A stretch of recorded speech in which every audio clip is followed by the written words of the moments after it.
everybody. It's a pleasure to be here. And I know that this is not the most ideal time as the weekend, so I really, really also appreciate all of your enthusiasm. So a round of applause for yourself as a lovely, lovely audience.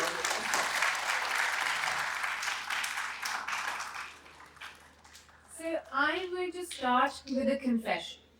The confession is that I am still recovering Gold Star addict. So, some time ago, sitting in a space much like this, a space that smelled like carpet and anxiety, I really believe that life is a game that you can optimize. So, if I collect enough tokens, so if there are enough A stars, if I become the head girl, and if I have a lot of certificates, which by the way are sitting in a drawer collecting dust, I would win at this game of life. So our generation, the millennials, have invented the hustle culture. How to be a perfect student, a perfect worker, a perfect person. What you guys did though, you took it and turned it into a 4K resolution. So when I talk about things that stress us out, I am talking as somebody who really understands that feeling and is still trying to uninstall that software and that programming. So when we spend 14, 15 years in school, there is an official syllabus of things that you learn. So you're learning English, you're learning math, you're learning history. But I'm not here today to talk about that. I'm going to talk about something else, something that you learn just by being in school. And that is called the hidden curriculum. So, what is the hidden curriculum? It is something that all of us are graded on, but nobody prints it out and hands it to us. It is what you learn about conformity, about authority, and about set drawing. And the really interesting thing about the hidden curriculum is not that it's not really the teachers who are enforcing it. It's us. So we enforce it for each other. I don't know how many of you can relate to that, but there's a thing that we do called the nod, where you look at a teacher, you make eye contact, and you nod with 110% enthusiasm to show that you're engaged, that you really get it. But really what's going on in your head is you either thinking about what you're going to eat, or you're stressed out about an assignment that you have to submit. So what the hidden message is not that listening is good. The hidden message is that compliance signals engagement. So if your teacher thinks that you're engaged in listening, you're in a safe space. And then there is the culture of cool. So one thing that people do, and that has been happening perhaps since my generation, is that we like to pretend that we're not invested and are not working hard. Now, if you stayed up all night to prepare for a test, you will likely not own up to it. Why? Because if you did that and you failed, it's embarrassing. But if you show up the next day and say, bro, I didn't even open the book, and you fail, then you're safe. Your ego is protected. So something that we teach each other is that it's better to be naturally gifted and talented than to be hardworking. So if you look at the iceberg, what is interesting is that on the top we see the encouragement for each other from hats and social media. But below the water is where the hidden curriculum lives. So this is where we might whisper that, oh, person got opportunity just because of their family connections. Or we might critique somebody's accent. Or we might judge people for trying too hard. And who does the policing? All of us do. And frankly, it can be exhausting to do this. And the fun thing is that it gets worse. So the script that we're handed, the unwritten script of who we're supposed to be and how we're supposed to behave, is different depending on who you are. So it's different based on your gender, who your parents are, what your last name might be. And that is something that we also are very, very good at reinforcing.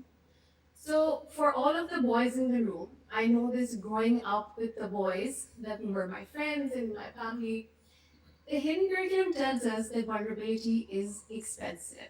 So if you don't know, act tough. If you are hurt, make a joke about it. The hidden curriculum teaches boys to be leaders and to not ask for directions. For the girls in the room, this is something that I've lived, I continue to still live, is that we are handed a tightrope to walk. So we're supposed to be ambitious, but not too intimidating. We're supposed to be smart, but also smile so that we don't look upset. And then we're also supposed to be assertive, but not come across as being bossy. And so when we work with all of these scripts, we spend a lot of time putting ourselves and each other in boxes. And it is quite a lot of time and effort in being in those boxes and making sure other people also stick to their boxes. And so we often feel like life is hard, perhaps harder than it's supposed to be. So then what do we do? Now, this is where we think about how can we not be non-playable characters or NPCs in our own life, right?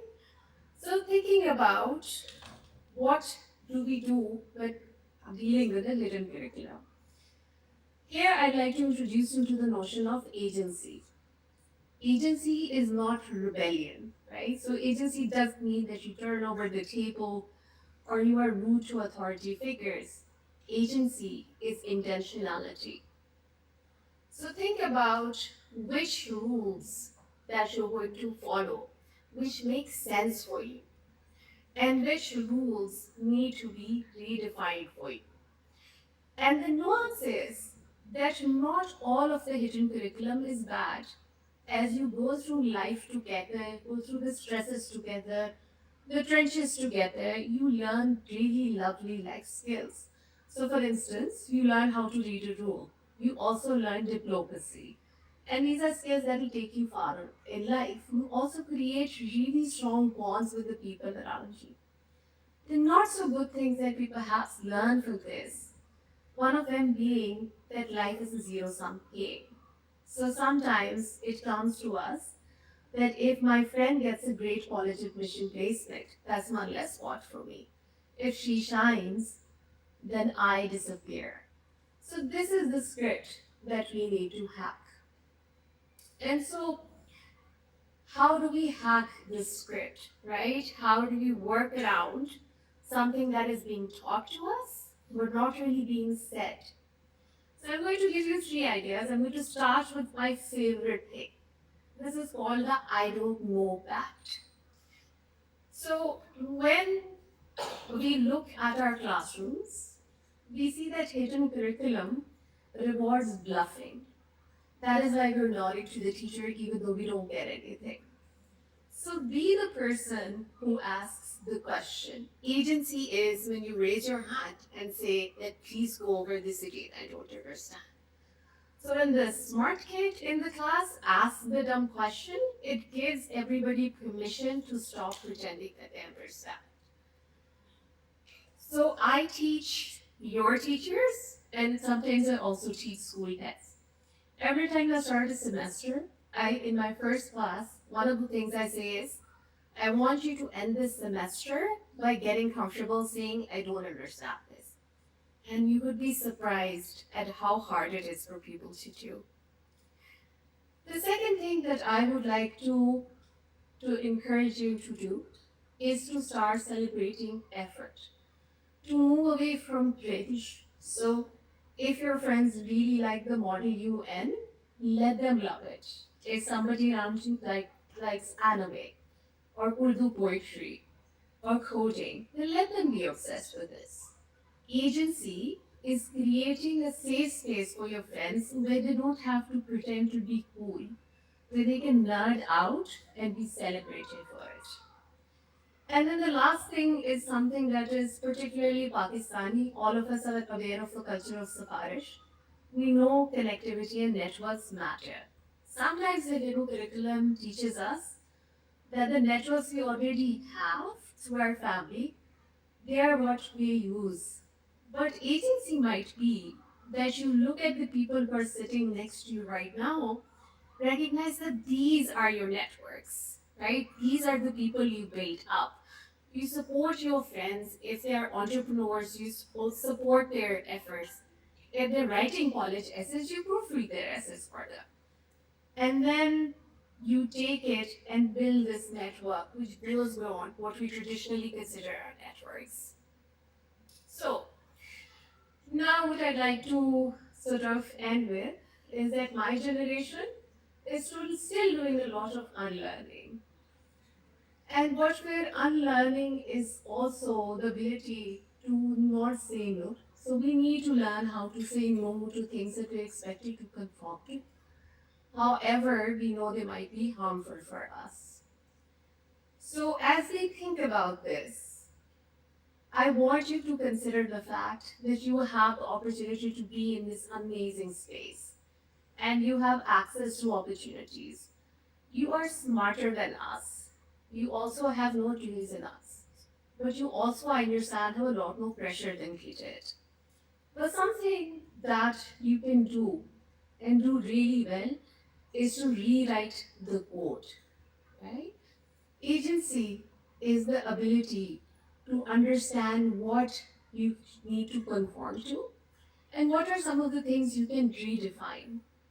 And so, as I conclude, I want to leave you with this thought that we don't need more perfect students. We don't need more perfect workers. We need more interesting students. We need more interesting, authentic people. That is you. We need people less who follow the rules, more who redefine the rules for the better. Thank you. Thank you, Professor Rangi.